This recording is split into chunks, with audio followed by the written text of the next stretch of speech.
以前作ったミニ四駆用のオフロードサーキット。久々に走らせようと思ったら、ジャングルになっていた。これではとてもじゃないけど走らせることができない。ミニ四駆で狩れば良いのでは？草を刈るのに最適なマシンといえば、ビークスパイダー。フロントカウルから発生する空気の刃で、雑草を一瞬で刈り取ることができる。実際にやってみよう。スイッチオン。ゴー。なるほど。どうやら調子が悪いみたい。作戦変更。ワイルドミニ四駆でどこまで進めるかチャレンジしてみよう。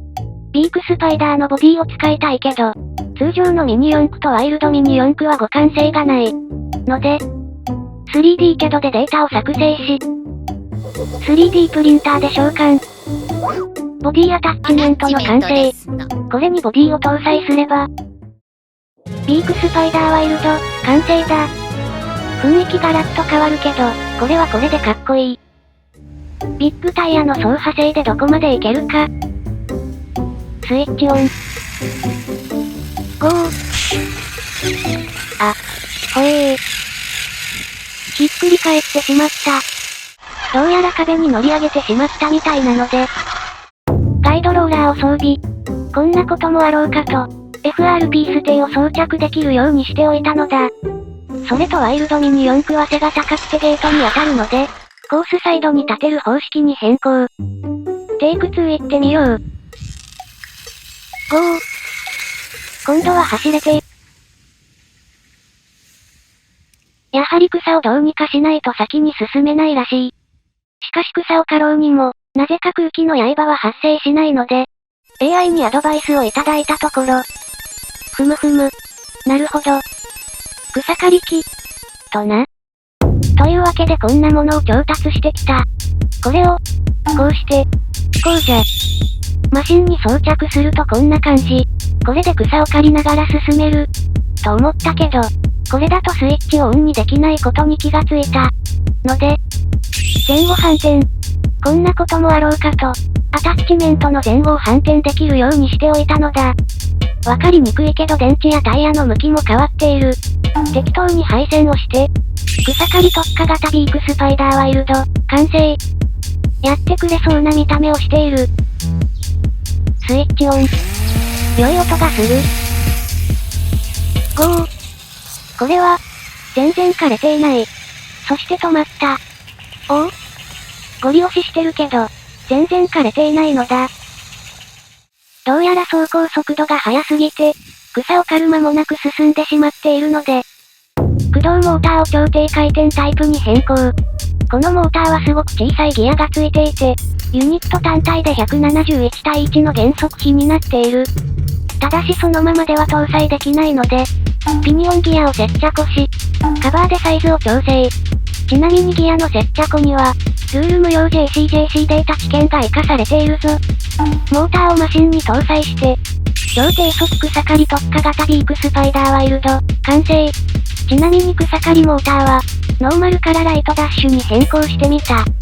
これで草を刈りながら進むことができるはず。スイッチオン。さっきよりパワフルな音。ゴー。あれ？動いて。いる？めちゃくちゃゆっくり進みつつ草を刈っている。あまりにゆっくりなのでタイムラプスで。しかし10倍速でこの速度。まあこの速度なら確実に刈り進められるので、あとは待つだけで全ての草。刈ることができなかった。結束バンドでは歯が立たなかったので、こいつを使おう。私のパーツボックスには、なぜか大量のプロペラが入っているんですよね。マシンに装着。なんだかルール無用マシンに近づいてきたな。と言ってもこの向きだとダウンフォースではなく、リフトフォースになる。スイッチオン。先ほどの続きからスタート。硬い草を刈ることができるか？おお。難なく突破したぞ。今度こそ草を駆逐できそうなので早送り。音声ありで早送りにすると廃車みたい。さて、映像が等倍速になったということは、皆さんお察しの通り。そう。止まってしまったのである。まだパワーが足りないみたい。パワー不足を解決するのは、さらなるパワー。しかし 8V オーバーでモーターを回し続けるのは無茶なので、ラジコンユニットと組み合わせて、ファンブレード式遠隔操作草刈特化型ビークスパイダーワイルド、完成。遠隔でオンオフすれば発熱もなんとかなりそうだし、マシン速度が自在なのも旨味。具材型により受信機がはみ出てしまったけど、細かいことを気にしてはいけない。気にするな。このマシンに収まる最大値と言っても過言ではないだろう。スイッチオン。ファンブレードオン。突撃。どうだ？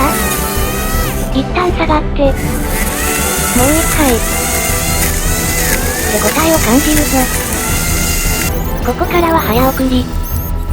何回も前後して仮進めていく作戦。やっと最初のセクション、切り株コーナーの前まで来た。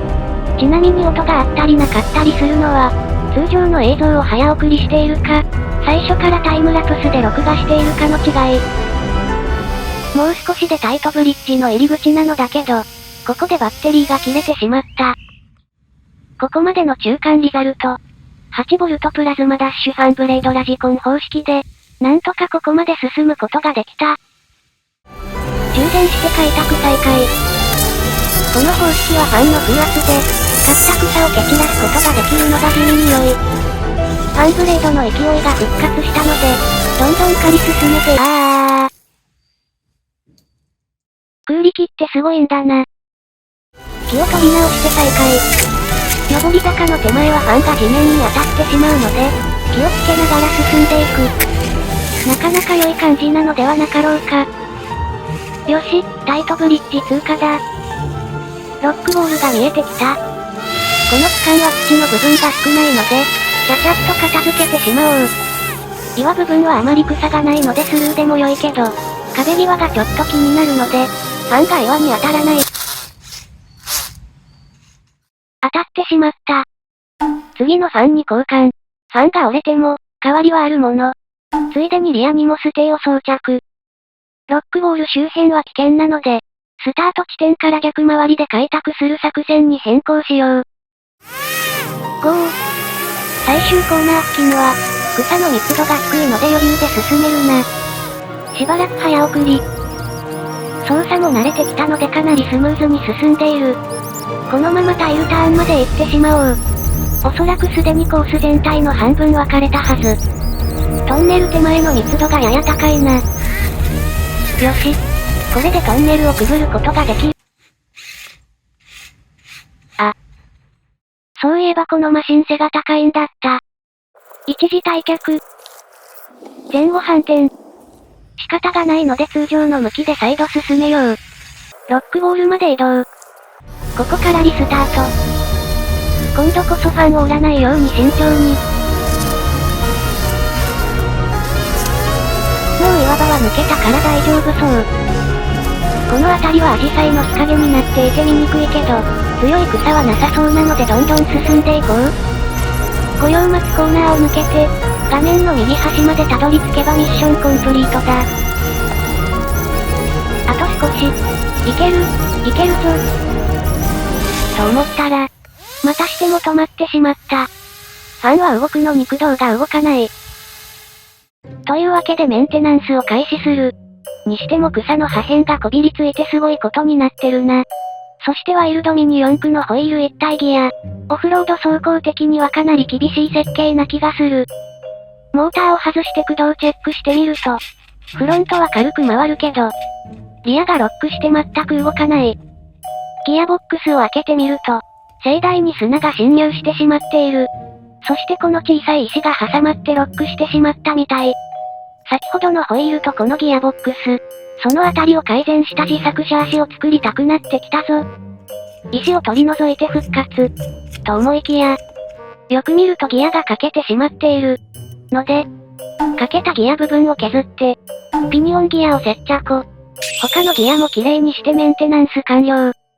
動作確認。駆動よし。これで最後まで戦えるぞ。今度こそラストアタック。トンネル前の草密集地帯に突入。距離は短いけど手強い草がたくさん生えている。ラストにふさわしい狩りごたえじゃないか。最後の一撃。いっけー。よし。これで全ルート開拓完了。いや通れるんかーい。あ、何か倒れた。このままスタート地点まで行ってしまおう。これで無事一周できたことになる。しかしまだ路面に刈った草が散乱しているので、熊手を装備してみた。